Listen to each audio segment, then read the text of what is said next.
कुर्बानी के दिन आए, फिर ईद आई है। कुर्बानी के दिन आए, फिर ईद आई है।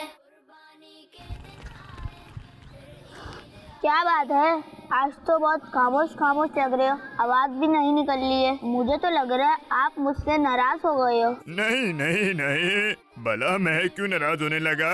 फिर मुझे ब्लैकमेल क्यों कर रहे हो ऐसे मुंह लटका कर? अरे भाई नहीं, आज तो मेरी हालत बहुत खराब है। मैं तो आज गया बस। अच्छा वाह, कहाँ जा रहे हो मुझे छोड़कर? ओह नो, कहीं नहीं जा रहा। मेरा मतलब है कि मेरी तबीयत खराब है। हैं? तबीयत और आपकी खराब? भला ये कैसे हो सकता है?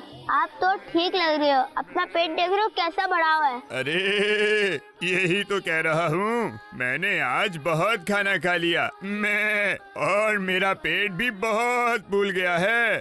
ओहो भाई बकरे, तुम्हें ज्यादा चावल नहीं खाना चाहिए था। ठहरो ठहरो, मैं तुमको किसी डॉक्टर के पास लेकर जाता हूँ, तुम फिक्र ना करो। अरे रुको, जरा ठहरो, मुझसे एक वादा करो। कैसा वादा? आप इतना खाने के बाद भी वादा? अरे नहीं, बस वादा करो कि मुझे सुई नहीं लगवाओगे। प्यारे बच्चों, जानवरों को बहुत ज्यादा और हर वक्त चारा नहीं खिलाना चाहिए। इससे उनका पेट फूल सकता है और वो बीमार भी हो सकते हैं। कुर्बानी के दिन आए, फिर ईद आई है। बच्चों का मदनी चैनल।